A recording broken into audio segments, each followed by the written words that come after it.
Why is no one talking about this amazing place? This place gives you the ultimate Ghana experience right here. If you want to know more, keep watching.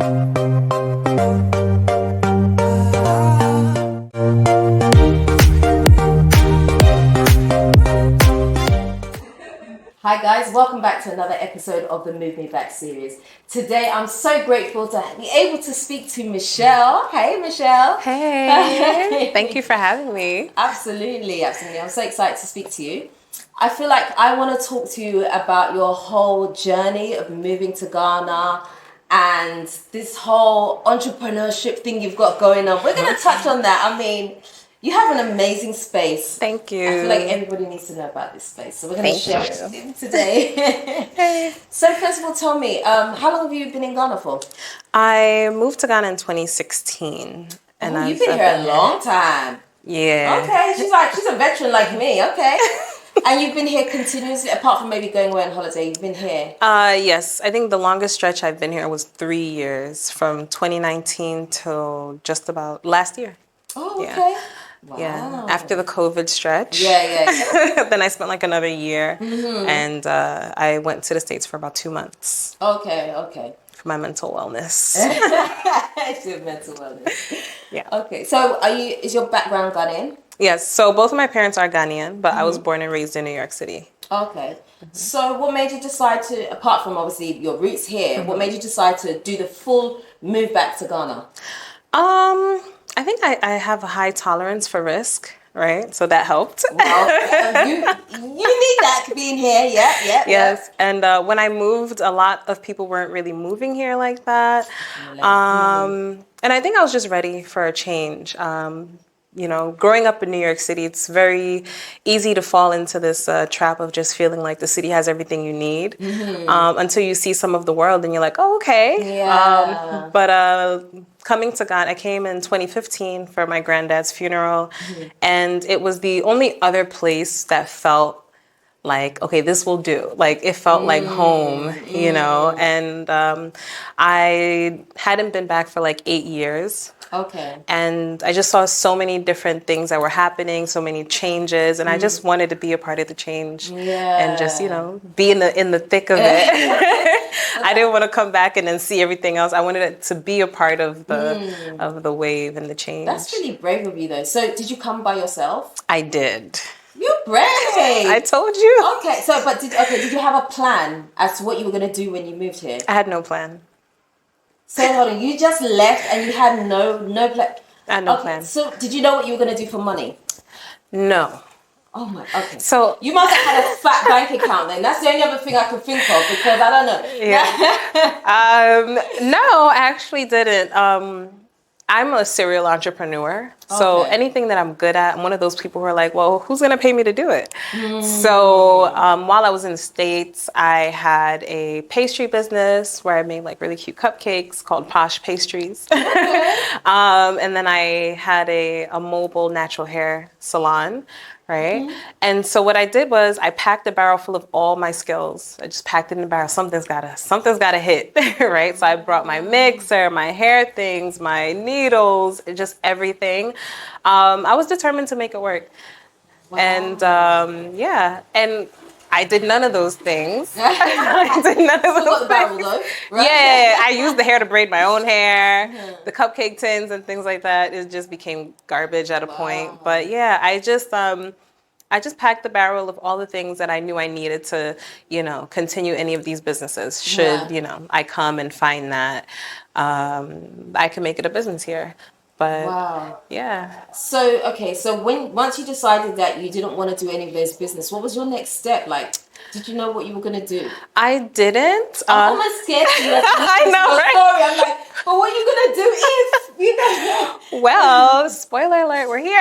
But I received really good advice from my cousin, who was very, very, very helpful in my move here. He just advised me to just learn the terrain. Don't try to make any decisions. Don't try to build anything.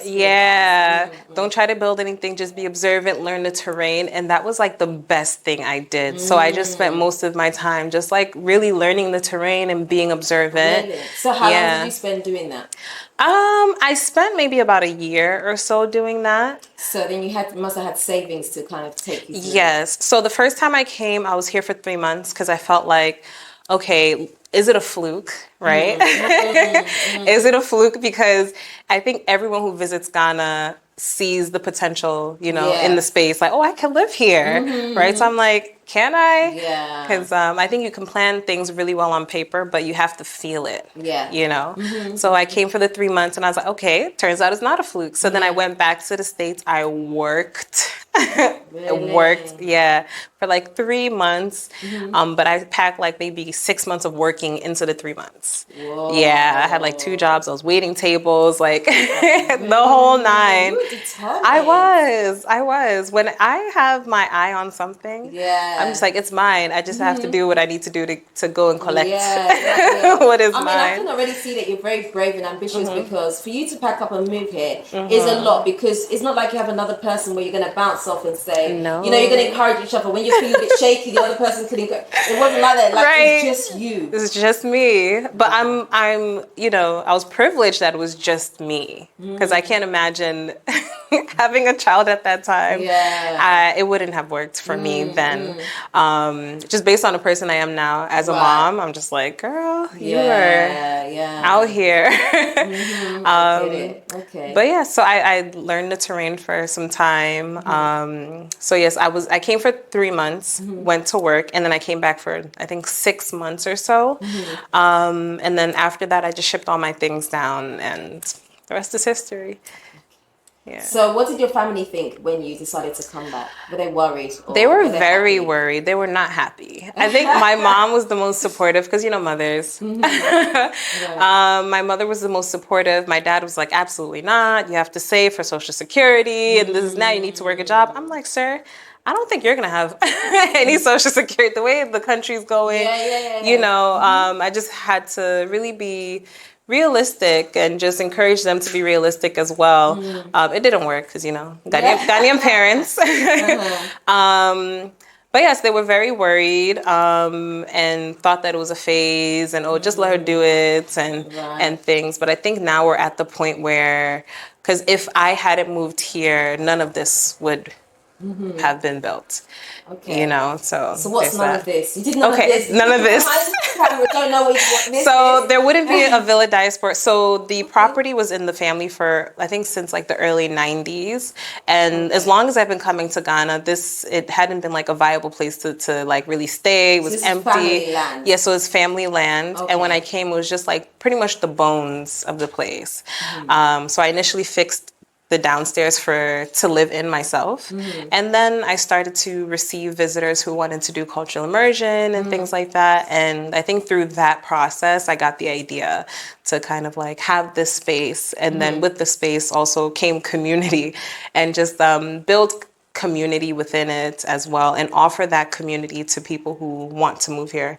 Because I think you know, before your savings account, before your business, community is important because if you don't have that moving here, it makes staying here and thriving here very, very, very difficult. Almost impossible. Right, I agree. So Villa Diaspora was born. It was born. When was it born? It was born 2017, September 2017 was when I housed my first person. But we were downstairs at the time.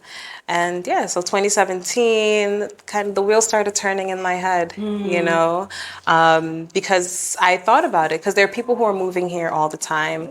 A lot of them may not have immediate roots here and therefore can oftentimes be led to the wrong people, right? Make the wrong connections. And I think once that happens, you can get discouraged based on how those things go, right? And I've come in contact with a lot of people who had to move back because they'd entrusted the wrong people and they didn't know any better, right? So they entrusted the wrong people who they thought would lead them down the path that they wanted to go down, but it ended up not working out like that. Yeah, so just having this community has helped people just be a bit more educated, just because whatever one of us gains, all of us gain. So I think we had a tenant once who got his permanent residency card, and after he did his, everybody else did theirs, because he was the in. So then, You then see, he helped everybody else. yeah. Right. So it's almost like the each one teach one, or like helping each other up and just sharing experiences. Sharing experiences, yeah. So what was it like actually building this place? Because you said you were downstairs, which means you had to build. Yeah. You're a woman in Ghana building, which I can relate to. Yeah. So what your experience been like? You know, it was interesting. Deep sigh. It was very interesting because a lot of the artisans that I'd inherited, because this space has been here and it's been so many different things. It's been a hostel, it's been a factory, or, well, at least the idea was there. Right. So then, we constantly have to hire, people. So I had to work with whoever was here already, so that became a bit of a challenge because I received the challenge just being a woman, but then also being a woman who's trying to do something. It's like, well, did your dad approve of this? And I'm like, really? This isn't my money. Yeah. What? Or I wish they would even ask me that. Oftentimes they would say, oh, okay, and not. They don't mind you. Yeah, not mind me because it didn't come from the man. The man being my dad. I've had some issues myself because I'm also building. And so I do sometimes run into the fact that some people are just like, where's the owner of the house? Or do you know what I mean? That kind of like, they can't believe that it's you actually doing it. Yeah. So I understand what you're saying.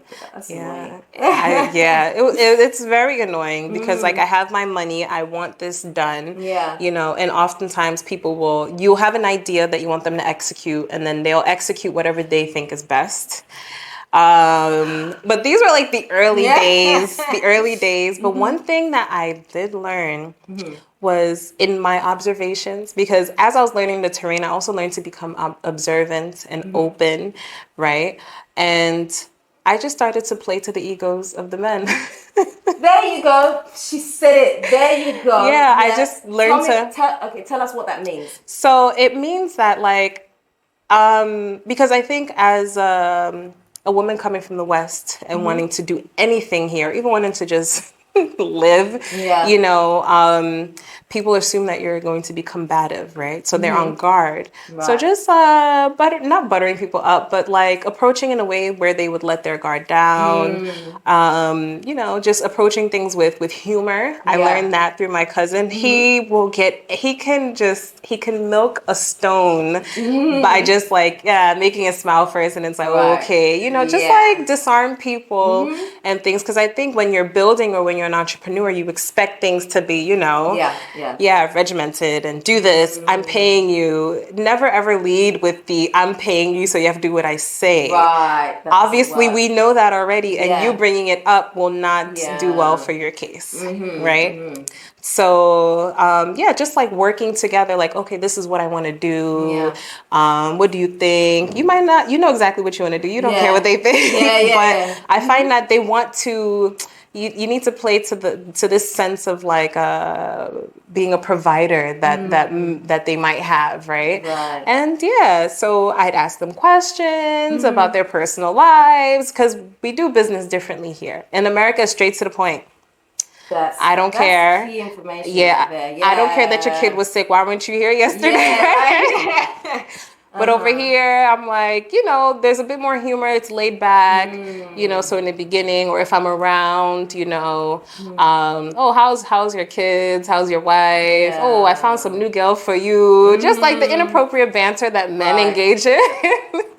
So just being a bit more laid back created more efficiency for me, versus just being on top of people and micromanaging. I also had to leave room for people to make mistakes, right? And then also express myself in a way that wasn't just harsh. It's like, oh, I'm unhappy with this. Nobody wants a lady to be unhappy, especially one that you've built a relationship with and things like that. But at the same time too, whenever one thing wasn't working out, although people would say, oh, electricians won't continue another electrician's work, or plumbers. That's true. Well, I've experienced that. yeah, but then I'm like, well, that can't be for everybody. Yeah, You know, mm-hmm. there might be certain things, but with my immediate problems that I'm having right now, like my sink leaking, yeah, the plumber that I have that my dad hired, by the way, will say, oh, I've already taken a bath. I can no come. really? Yes. So so the artisans that I do trust, I would ask their opinion. The ones whose work ethic I like, I would ask them like, oh, do you have an electrician I could use? You have a plumber I could use, you know?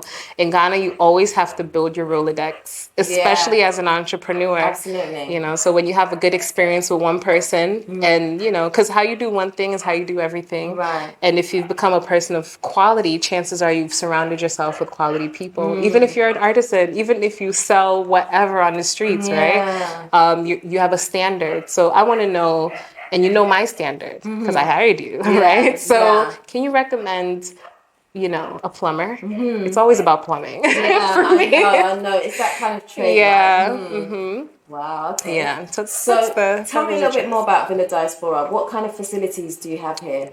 Well, so Villa Diaspora, I built it for people who want to move to Ghana, are interested in moving to Ghana, or just seeing if Ghana is the place for them. Okay. Right? To stay anywhere between like 3 months and 9 months maximum. Because at that point, you live here. You gotta go. You gotta go. I gotta push you out the nest, you know, because it serves a purpose to just help you, to be a soft landing for you. Yeah. And it's for people who may not have immediate roots here, or for even people who may have immediate roots in Ghana, but maybe those roots are in Kumasi and you're trying to be an Accra girl or boy, you know, to just get acclimated with the space and also, learn from, I guess, your roommates who are here. So it's a co-living space. Okay. So each bedroom has its own bathroom, so you don't have to do that yucky hostel thing, right? But then you have like the common areas where, you know, they get together, they have breakfast together, dinners, and so just when you hang come, out. do you cook yourself or someone cooks and everybody eats? So how does it work? So you cook yourself. Everything is like fully stocked. There's a refrigerator, there's gas stove. We provide the gas, we provide electricity, Wi-Fi, garbage removal, everything, and cleaning like once a week. So you're able to just... How many rooms?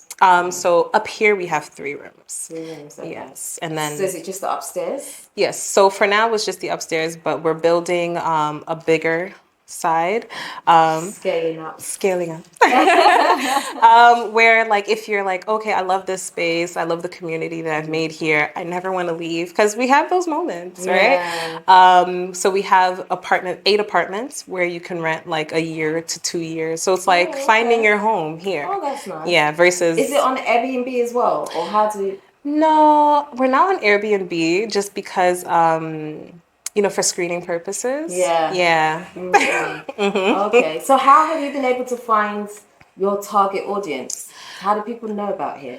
Well, I think I find who my target audience is listening to, right? Like who's informing their decisions, what's informing their decisions, and then I approach those spaces or those people, right? Because YouTube is a free app. Anyone has access to it. So I do quite a few interviews, and that, you know, brings people, but then after that we have a screening process.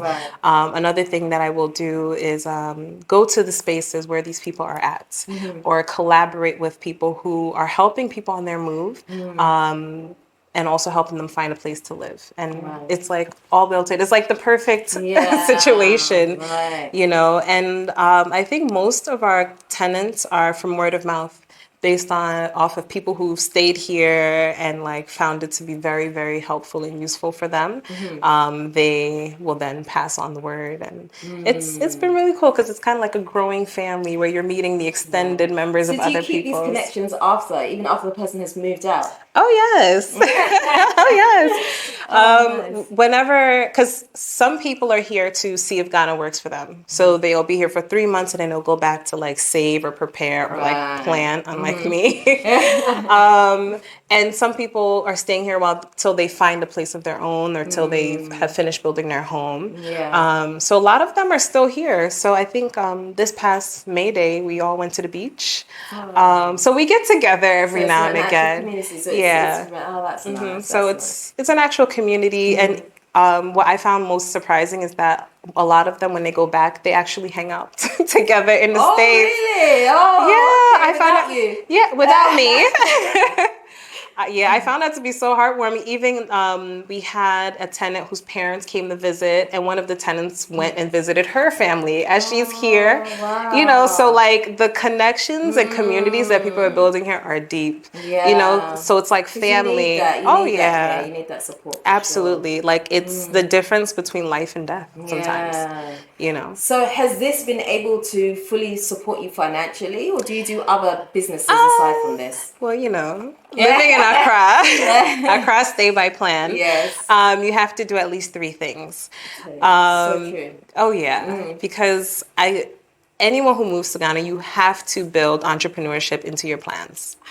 You have to. You have no choice. She's not lying. It's absolutely true. Yes. Yeah. Even like either not be an entrepreneur or be self-employed, because there is a difference. Okay, so explain the difference. So an entrepreneur, can your business run if you're not here? So if you're like, I have an emergency in the States, or I need some time away from Ghana, will your business still run, or do you have to be here? Right. You know, if you have to be here, if everything depends on you, then you're self-employed. Right. You know, but if you have built like a system and structure and have like, you know, if it can run without you, then congratulations, you're an entrepreneur. Nice. I like that. Yeah. Okay. So what are the other things that you do then? Oh, yes. So for some time, I did social media management for people of the diaspora who are bringing their businesses here.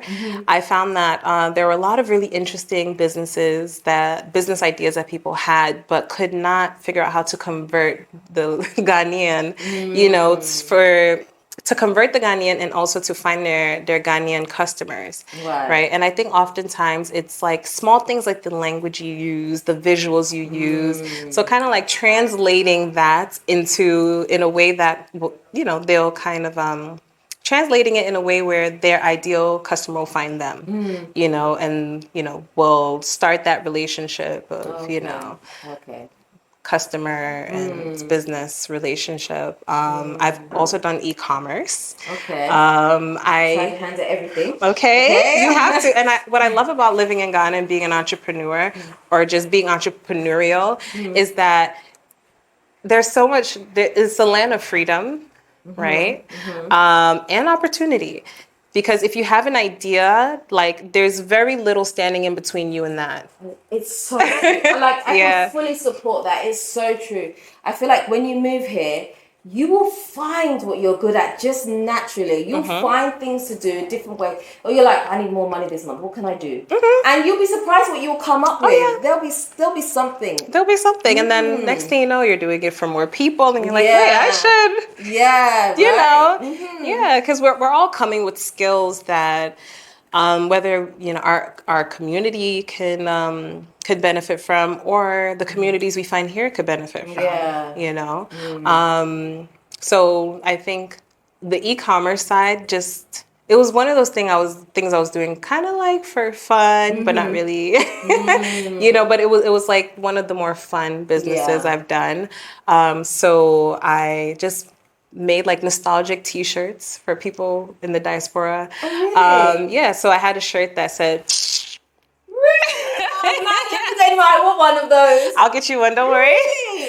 And I wear it all the time. It's like my uniform. Really? Yes. Oh, it's very self-explanatory. See how simple that idea is, but everybody would love a t-shirt like that because we get it. So, and I have like mugs. So now I don't do e-commerce. I stock them at concept shops, right? So it's more passive, you see. Yep. And then I had a shirt, my very first shirt that it just took off, was There's Rice at Home. Oh! Because who hasn't heard that? Why didn't I think of that? It's so simple. Oh. Yeah, so things like this and just things that I found like were my taste that I thought, well, I think it's cute. Let's see who else thinks it's cute. Yeah. And sure enough, people thought it was cute. And if they didn't, you know, they liked the idea and would share it and things like that. So that was called the African accent. Well, it is called the African accent. So yeah, those are the 3 things that I've done here. So archiving and social media management, e-commerce, and now like as an extension of Villa Diaspora, if this space or this neighborhood is not for you, I can also help you find like your own space in the neighborhood of your choice. So, you know, as my customer base, as their needs expand and grow, I also have to expand and grow as a business. Oh, I love it. You got to be on it. So tell me, apart from building this place, what have you found that has been quite difficult for you to adjust to moving back to Ghana? I love that. Do you know, like we have this way of saying things without actually saying things. Without actually saying it. Yeah, but we all know. I think just building a social life. Well, you can have a social life, right? And it can be very superficial and surface. But just building relationships with people have been really have been a challenge. Just because the way that we read things from where we're from is not necessarily how it's read here. So the possibility of either offending, accidentally can be really high, because what I found is that we all speak English, but a lot of things get lost in translation. You know, like I'm a sarcastic person, but over here sarcasm is insulting. It's rude, It's very rude. I can't help it. They'll call family meetings on you. You know, so between that and also like just like friendships, you know, as an adult can be challenging just no matter what country you live in. But I find that over here, because a lot of the friendships are built in like secondary school, and that's where most of your network is. So that's the network you're going to like get jobs from, recommendations. You might even marry from these networks. So okay. So if you didn't go to secondary school. So if you didn't go to secondary school, you're like starting from scratch. You know, and starting from scratch, and no one knows you, no one can vouch for you. That was a bit difficult. You do. And I think luckily for me, I had my cousin's network to pull from, but that was his network, and he's in finance. And, you know, so like whatever he could do, and even that, like it was still very helpful, because this person would know. So like everybody has a network, and the networks are like intertwined. So somebody from, like, you're in my network, right? We went to Ibri Girls together, right?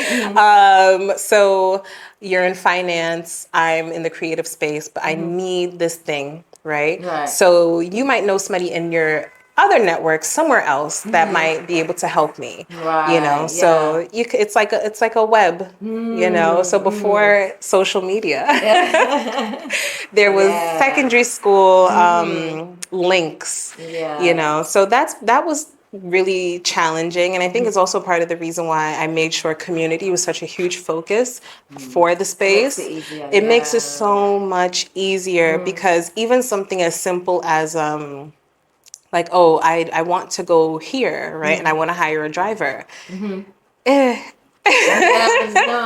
You know, like you're literally hiring someone to drive you somewhere, and only the person knows where you're going. So you can imagine, like, this can go very wrong. Absolutely. It's something so simple, but it can go very wrong. So you want somebody who's been vouched for, who's been, you know, exactly. And I think another side of relationship building has been just sifting through the people who approach you, and just figuring out who's genuine and who isn't. It's so we spoke about that off camera earlier, and it's so important, because sometimes I feel like we let our guards down very easily, because you feel like, you're from the West, I'm from the West, okay, we can connect. But actually, maybe you might be completely opposite people. You might just not jar at all. And so sometimes we let our guards down just because we have that one little thing in common. And you'll realize, once things go left, you realize exactly how little that thing is. Something that you place so much value on, like, oh, we grew up in the same borough, right? Yeah. So we must be, I don't know, we have to be friends, right? Because at least I know that I can call you for brunch. Yeah. But that's probably about it. Yeah. What are the business? exactly, or do friendship? You know, Yeah. because like, what are the person's true values? Like the neighborhood you grew up in tells me nothing. Yeah. What you listen to, the books you read, nothing. But who is the person? You know, themselves. You know, and sometimes you learn the hard way. But the advice my mom gave me before moving here is study people. Study people. And at first I rolled my eyes because she's been telling me this since like I was a teenager. Yeah. And when I came here, I was like, this is where she learned that. Yeah. You know, I was like, I get it now. Study people because I think when we first come, we want to find our circle. We want to find our community so bad. So bad, You know, so if I'm into the arts, I might go to an art event. Or if I'm into this, I might go to this kind of event. But one piece of advice I give people is whatever scene calls you and sits, you know, ignites your spirit, go there. You'll probably see the same people at different events. Study them and see if they're consistent throughout the different spaces. Because some people are chameleons. They will change based on the environment. And that's alarming, you know? Sometimes like, oh, okay, this person can really roll with the punches. Or this person is trying to gain proximity to a space in order to, you know, for their own benefit. And there's nothing wrong with that if you are approaching it from a networking perspective. But that's not how I would go about making friendships or getting into relationships. But definitely observe people in the different spaces in which you find them and see if it's like a, you know, Jekyll and Hyde situation. Because it could be, you know. Absolutely. Yeah. So tell me one thing you absolutely love about living here. Living in Ghana, I love it because I feel like I really get to really get, it's like the complete expression of your humanity.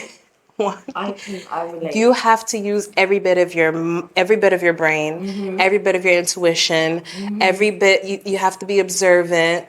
And I think when we come from Western countries where there are systems and infrastructure, it's really just to guide you into where they want you to go, right? But when you're here, you're like, wow, okay. Everything's opened up. Everything is open, but at the same time, even if they drop you in the woods and you're like, wow, this is great, you still have to chop down a tree, you have to build your own house, you have to figure out how to get water, you have to, you know, and I think it's a matter of perspective, right? Because at the same time, someone could be like, that sounds terrible. Like, you know, I don't want any parts. But at the same time, too, it feels good knowing that you are up to you. You know, like I'm completely up to me. There's no one sitting anywhere, you know, with the puppet strings, you know, because that's what we're escaping from. That's the life that we're trying to leave behind. So you have to get used to being a bit more self-reliant, you know, and just the more self-reliant you are, the more confident you move in this space because no one can come in tell you, oh, it's A when it's clearly B, you know? Exactly. Yes. And then also it encourages you to keep your wits about you. Because like you were saying, sometimes we come here and we just forget things we wouldn't do where we come from. Like talk to strangers. Yeah, exactly. We're doing it here. We're doing it here. And I'm like, are you okay? You know? Yeah, it's true. So yeah, it kind of, it strengthens that as well, but in a different way. So it strengthens it in a way that you can like tune it to this space. I think that's like my favorite part of living here. Just, I feel like this is like using every part of you. And just, I get it. Yeah. Okay. And every day will require a different part of you. So true. Yeah. So as a final question, you might need to think about this one a little bit. Okay. What do you think, because you've been here a long time, what do you think is the number one thing that people do wrong when they move here that means that they have to turn around and go back? Well, okay. I'm going to tailor to like, you know, the entrepreneurship side. I think the one thing that people do or don't do is save. Right. That and actually, no. Scratch that. I think the thing that I think people do that I find a bit problematic is moving here sight unseen. Right. I actually think is really dangerous. And then also not taking enough time to study the terrain, right?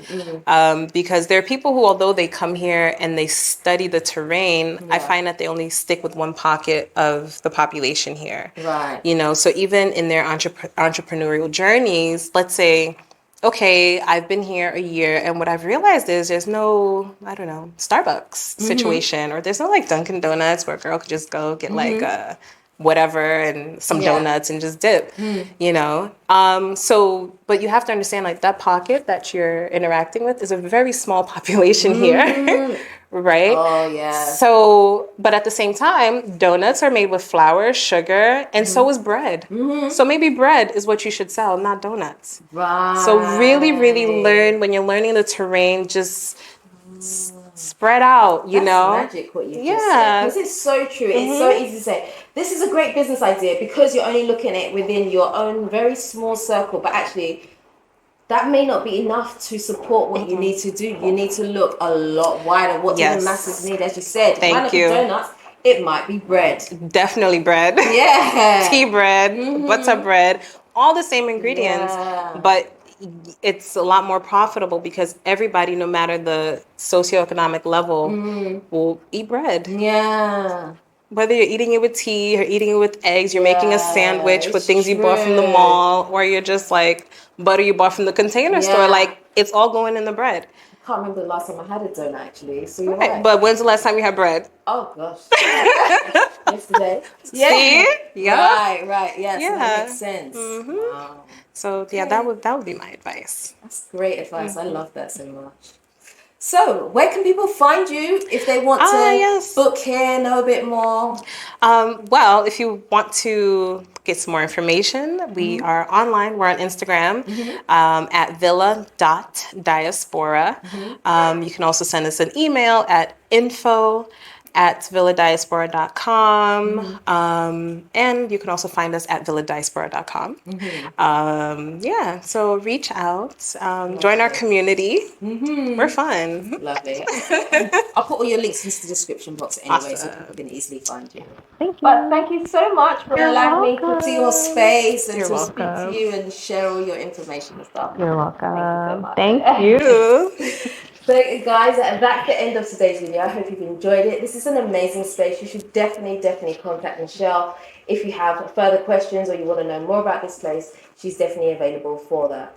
Okay, if you haven't already subscribed to this channel, please do me a favor, hit the subscribe button and the notification bell. Don't forget to also like, comment and share this video. Until next time, we are out. Nutitfafa.